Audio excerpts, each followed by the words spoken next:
Welcome to the View from the Top podcast. You're in for a good one today. Josh Helgesen, who's the CEO of Griner Construction, is with us. And, I think it's so funny. We do so much work in the construction industry. And, there's this misconception that folks in construction are gruff and don't have feelings and don't, think about the human side of things. And it couldn't be further from the truth. And Josh is a perfect example of how that plays out in the construction industry, and just because of his background, but his openness to talk about the energy audits that he does to help him manage his own energy, the points in his story where it looked like he had it all together and behind the scenes was totally not managing his energy well and right, wasn't successful in his eyes. Self-leadership. And what does self-leadership mean? That ambition without alignment is not something you want to achieve. And so this conversation just filled my soul, and I hope it does yours as well. So stay tuned for the View from the Top podcast. Welcome to the View from the Top podcast. We're here to talk about success, but we're not here to talk about success in terms of being a highlight reel, that it's really easy to see all the positive points, because success requires a lot of blood, sweat, tears, whatever those moments are as you're climbing, a lot of bloody knuckles, whatever it takes to climb. So I'm excited to have Josh Helgesen with us. He's the CEO of Griner Construction.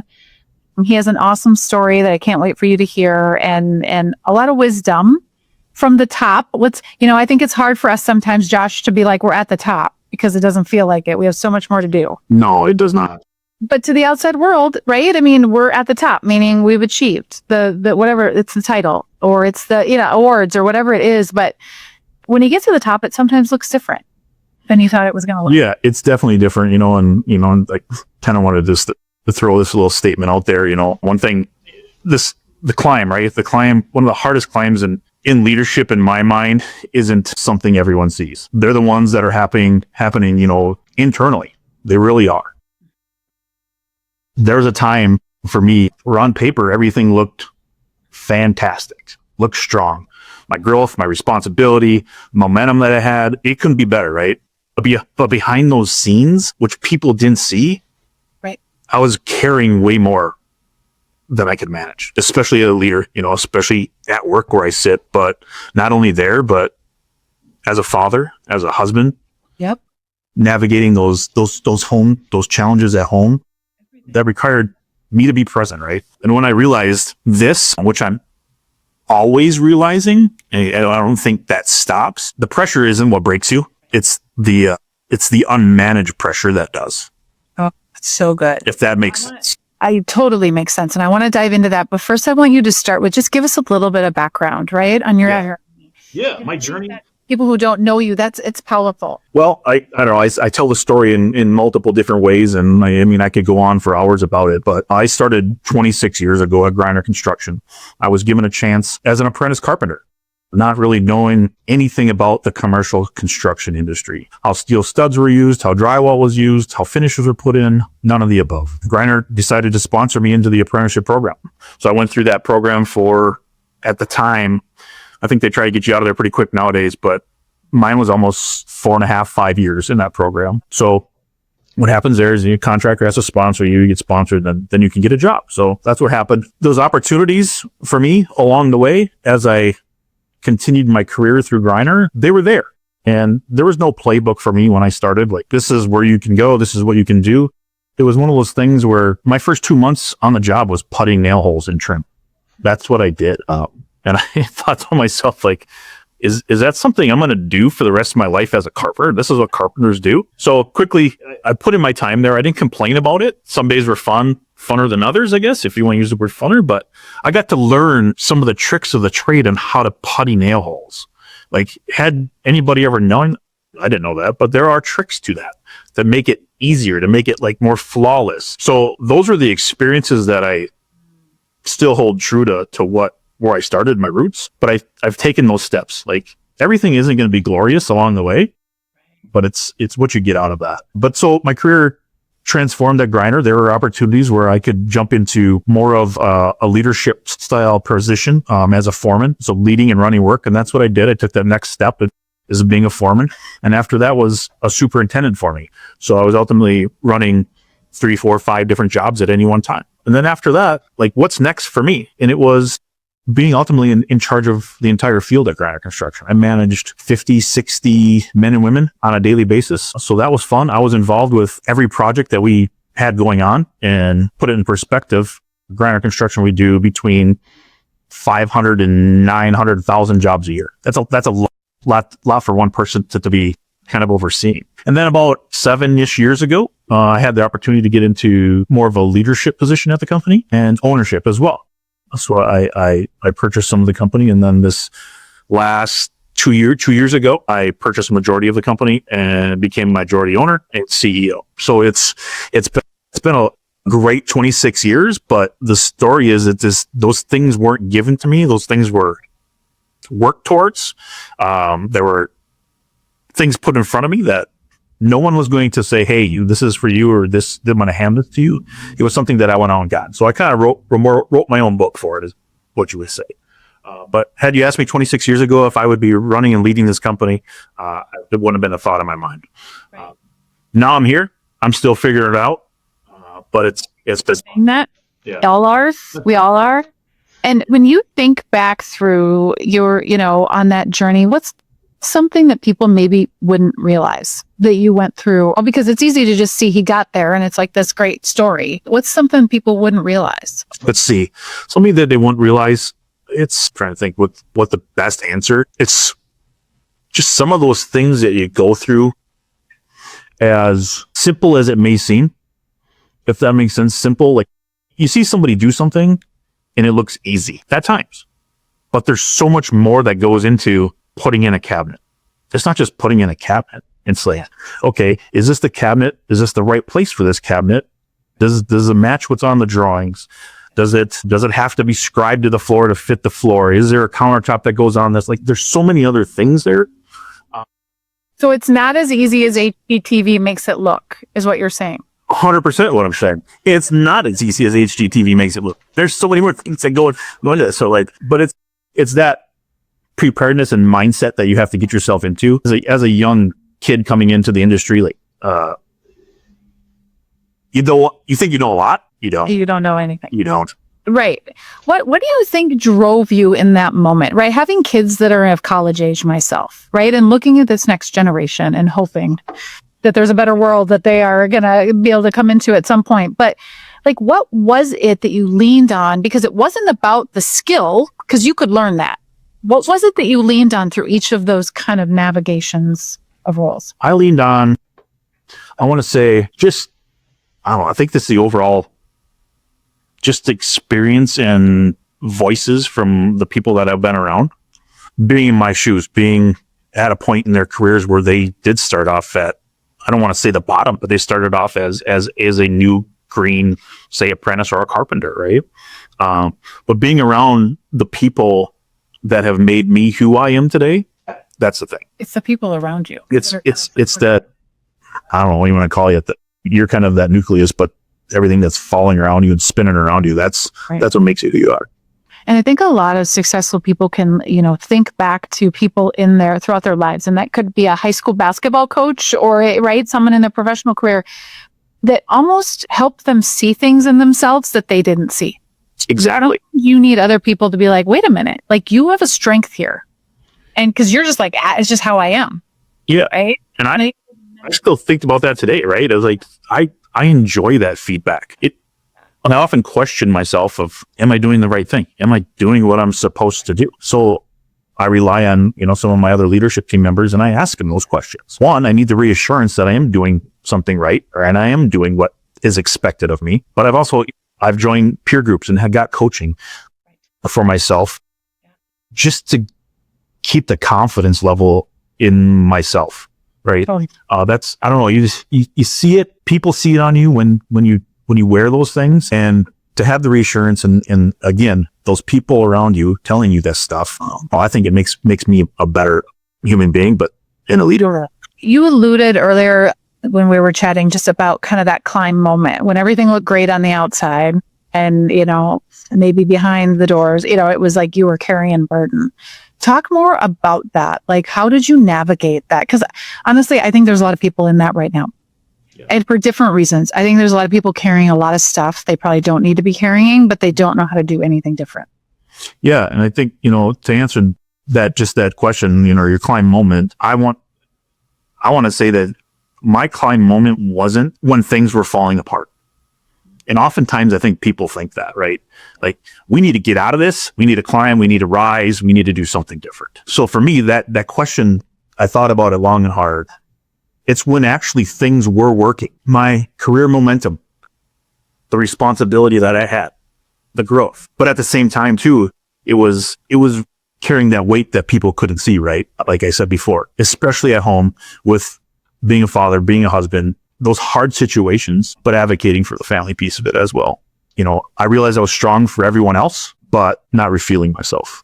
That was the wake up call for me. It still is. Yeah. Yeah. Oh, this is a never ending journey it's never ending story. I mean, it's happening all the time. So that's what I go back on. That's what I think about. It's not where those failures are.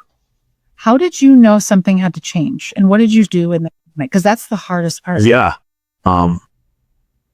Ultimately, it was the pace that I was running, right? It wasn't sustainable. Yeah. And you could feel it. I could handle the pressure. Yeah. I've always handled the pressure, right? But I had to ask myself if this is a strength or if it's a slow depletion of that. The breakthrough then came when I understood that leadership really isn't about taking on everything, right? Controlling. Managing, what do you want to say, that energy?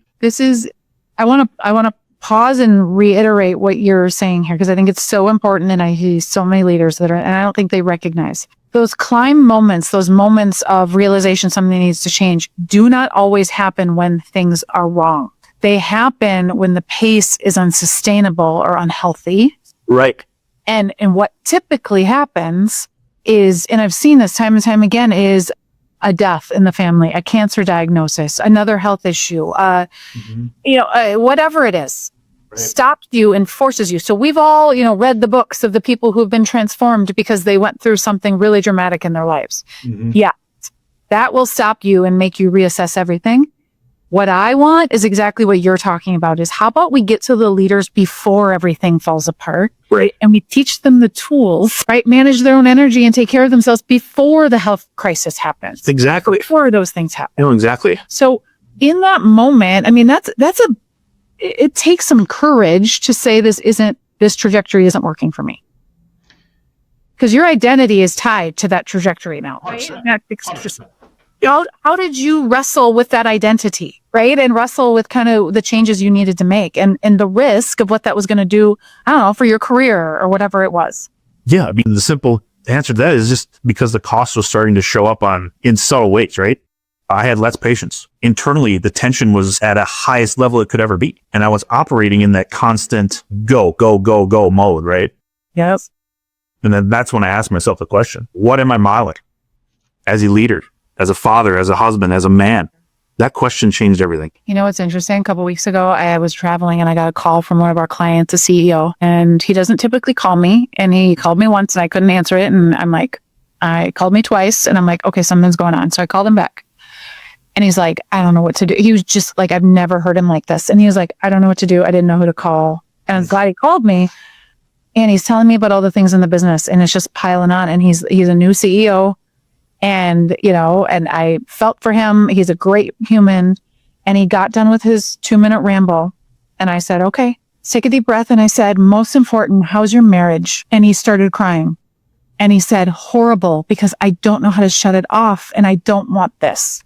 And I'm sharing this to just be like, this is where people are at right now. And I'm so grateful to be the person from a business standpoint that could ask him how his marriage was, right? It stopped his thought process in that moment because it was all going to be about business. Yep. But it was not good because it was transferring. And that's the wake up that he needed. He's like, I need a coach. So I got him all the things he needed, right? But it was like, you need someone to stop that spin sometimes. You do, and I put myself in shoes of your friend as well. You know, that's something that's real to me right now. I'm going through this and I'm going through this change, and this stuff is happening real time again for me. So I'm obviously very thankful that you've had me on this podcast, because it also gives me time to reflect, and really dive into those areas that I really need to dive into right now. Yeah. And this is, I love you keep saying this message is, you're never done. We're not on this podcast for the people who are listening because we have it figured out. We're just on this podcast because we're the ones that are willing to say, hey, I've been through it and I'm going through it again. Because I'll be honest, Josh, I'm going through it again right now. So I could sit here and say I'm an imposter, or I can say I've learned it and I probably need to rehear it again so that I can deal with what I'm going through now. Because there's no end to this, right? There's no end to it. It's about how do you build resiliency through it, not how you avoid the hard things happening. So as you've developed into the leader you are today, and I use leader loosely, it's in your families, in your communities, and in your business, is there a belief or a mindset that you've had to shift, right? Or unlearn to be able to kind of sustain, doing what you're doing now? Because I think a lot of us as leaders hold on to some of those beliefs that were given to us, right? When we were young, and sometimes they don't fit us anymore when we get to this point. Yeah. And I think, the definition of a leader is like people really have really different definitions of what that looks like. The hardest part of, the shifting piece of, I think you said identity, the piece of that, letting go of being the one who has carried it all. Crap, I needed to hear that today. That's, that was what you did. There's pride in being dependable, right? There's pride in that. Yes. But the other thing, I think I read this somewhere too. I don't know if it was like this, but there's also wisdom in knowing your limits. So those two go together. The strength piece of it for me isn't this, I don't really want to say the silent suffering piece of it. Strength is clarity and control.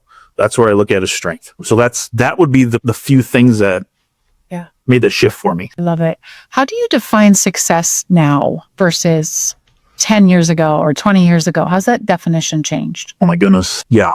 I would say then success was output and the momentum piece of it. Now for me, and I have to remind myself of this often, again, going back, this is always happening. Success to me is alignment and endurance. I can win at work and still show up fully at home, right? I can build something that lasts, and I can lead without burning out. And that's success now. It's so good. I'm reading a book called The Second Mountain. Talk about, Arthur Brooks, David Brooks, David Brooks, I think. And I'm in the middle of it, but it's really about that. When you look at success, you kind of have two mountains. Most people have two mountains. You have one where it's about challenge and conquering, and you have one that's about surrender and legacy, right? And it just means something different. And I can relate, right? When that challenge and conquering, it's about output and the next thing, and being smarter and growing and a better title, and and you climb and you get to the top, and you're like, yeah, that wasn't the fulfilling piece I was looking for. Yeah. Right? Yeah. And it's exactly what you're saying. Now it's about like, how do I sustain this and live a rich life without it having to be so much burn and great, why do I have to dig? I don't have to dig so deep for everything. Yeah. Going forward. What's one thing that you value today that your past self didn't value as much as you do now, or at all? I want to say I protect the white space. If that makes sense. Yep. I think I scheduled the recovery piece of it for myself, and I really slow down to think before reacting. I would say old me really filled every gap with productivity. Couldn't get enough. The new me really understands that using that reflection sharpens the way I show up and perform. I mean, and science shows us, right, that we'll show up better as leaders if we do that. I think a lot of us as leaders think that someone else is going to create that space for us. And we have to create it. We have to put boundaries up and create it on our own, because you and I could attend 24 hours a day events and things that people want us to go to and things that everybody else wants from us. And if we don't put boundaries up, the white space never happens. Never happens.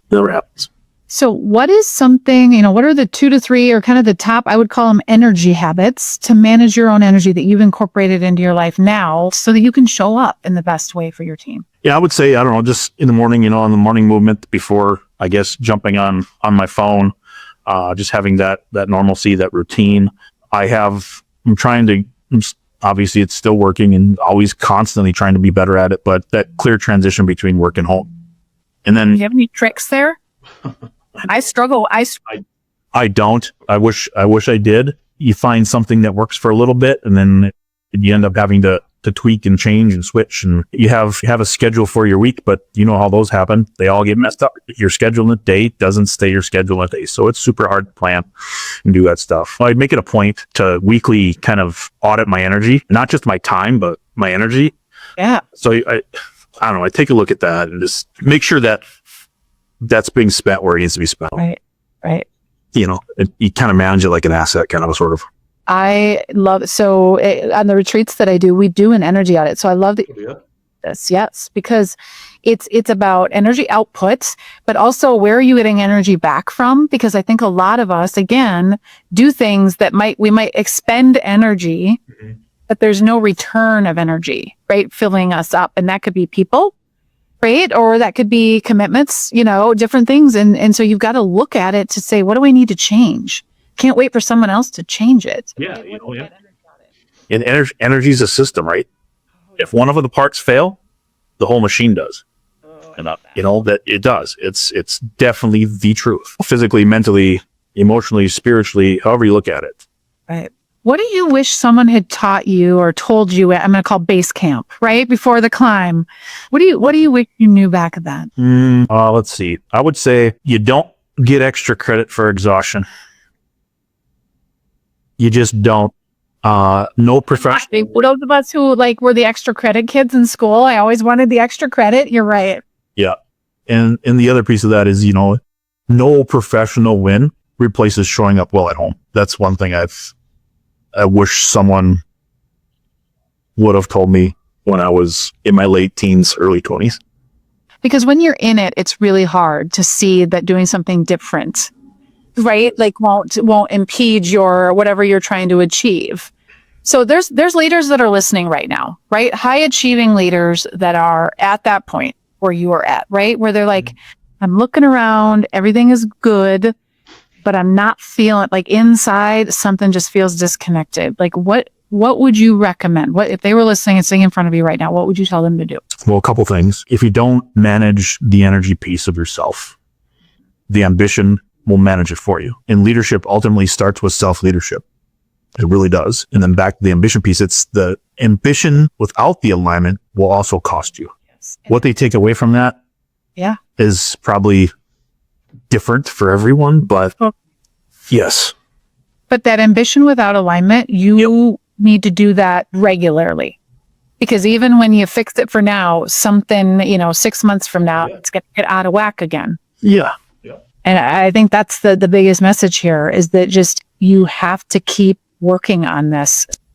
Any kind of final words of encouragement before we jump into the bonus round, right? For leaders who are listening, navigating their own transformation, trying to navigate life as a human right now, I'll be honest, as a leader, it's hard. It's just hard some days. There's no other way to put it.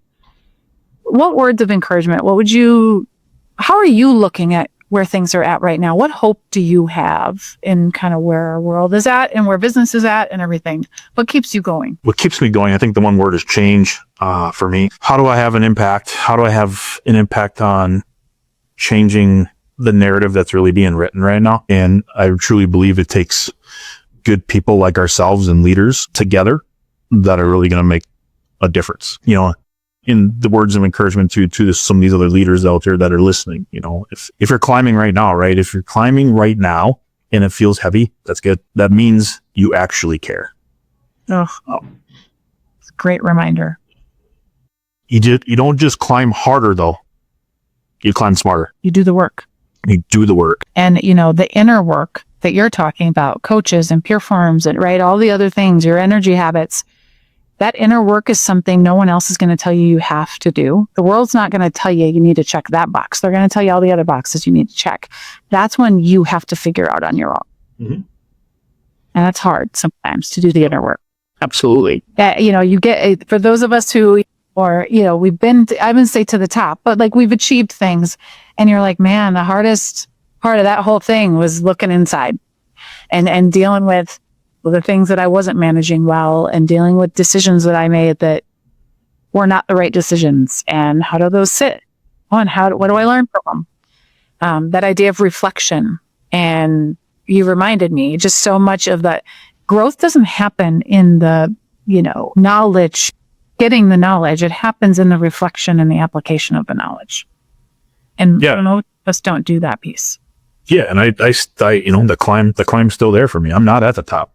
I don't feel like I am at the top yet. And I think someday when I realize that, and hopefully I do, that'll scream success to me. Right. If you've done it the right way, according to your rules, right? And your boundary. Absolutely. I think it's so important. So we'll make sure Josh's, contact information, LinkedIn, all of that kind of stuff for people who, might need this or just might want to kind of know what you're doing and follow you. I want to kind of, before we round it out here, I want to jump into some fun kind of bonus round questions. Okay. These are all just a kind of an uplifting way to end it. What's your go-to song when you need that your energy? What's that song you plug in and you're like, all right, in your car, let's go. Believe it or not, it's Michael Jackson's Man in the Mirror. That's my thing. That gives me inspiration whenever I'm feeling that sense of, I don't know, let down, not happy in myself, those kinds of things. Yeah. With the heavy stuff that is happening in the world, it's that message that he has in there. If you want to make a difference, take a look at yourself and make the change. That's my song. I love it. I just decided I'm going to make a playlist because I asked this question to everybody who's on here. And then I'm going to create a Spotify playlist that I can share out with everybody. Great songs. It'd be interesting to see what everybody chooses. Yeah, right. What's a book or podcast that changed your perspective or just continues to change your perspective? Yeah, it's funny. I have it right here in front of me because I knew you may ask this question, but it's this book here. Oh, good stuff. It's by Simon Sinek. It's a quick picture kind of read book, but together is better. Right. That's the book that I reference back to a lot of times. The best page in here is when we tell people to do their jobs, we get workers. When we trust people to get the job done, we get leaders. That's so true. That's the kind of business we all want to be in. Rashid, the only part of it is so true. So Josh, I'm going to give you a billboard on 394 right out here. Right. And I'm going to let you put whatever you want on it. What is the message that you would put on it right now for leaders to hear? Protect your energy. Everyone you lead feels it. What a great thing. Everyone's driving into the office, seeing that in the morning. This is so good. Thank you for being here. Thanks for having me. Thank you for sharing so vulnerably and openly. When I do this podcast and when I re-envisioned the podcast, as people know, it was like, I just want to bring people on that are going to remind me of the things I probably already know. And then I need to put back in my life. And then everyone else just gets to listen. So congratulations to everyone else who gets to listen to Coffee with Josh and Jamie. But, when leaders show up and we don't show up like we've got it all together and we have all the answers, because right now, any leader that's telling me they have all the answers is full of shit. It's not possible, right? We're leading in a world that is so complex. Yeah. We can't have all the answers. And so all we need to do is pay attention to who we're listening to. And you are a voice that people should be listening to. And I appreciate both inside and outside your company. And I appreciate you taking the time to share and have an impact to this podcast. I appreciate you and the things that you're doing and getting people like myself on here to share some stories, to share some insight on those trials and errors and stuff that we all go through. And we're not alone. When they always say you're lonely at the top, you're not. Right. You're not alone. No, and nobody, because we're all figuring this out together. And it is about community, and it's about building up the voices and the people around you to help you through that. So, and again, to the people that are listening, this is why I do this. Podcast is a lot of work, but it has a ton of impact for people that need to hear this message right now. So the best thing you can do for Josh and I is share this with somebody that needs to hear it. hopefully that's you, but it might be somebody else you've talked to. And that's how we spread our impact. That's how we create the ripple effect. So thanks everyone for being here and for listening. Thank you. Success isn't just about reaching the top. It's about what you discover once you're there. Here on View from the Top, we explore the stories, the setbacks, and the inner work that redefine what success really means. If this episode resonated with you, I'd encourage you to share it with someone who might need it right now. And to stay connected, make sure and subscribe so you get notified when we release new episodes. You can connect with me on Instagram, LinkedIn, and Facebook, or visit my website at jamietates.com. All of the links are in the show notes. Thank you for listening to View from the Top. We'll see you at the top and beyond.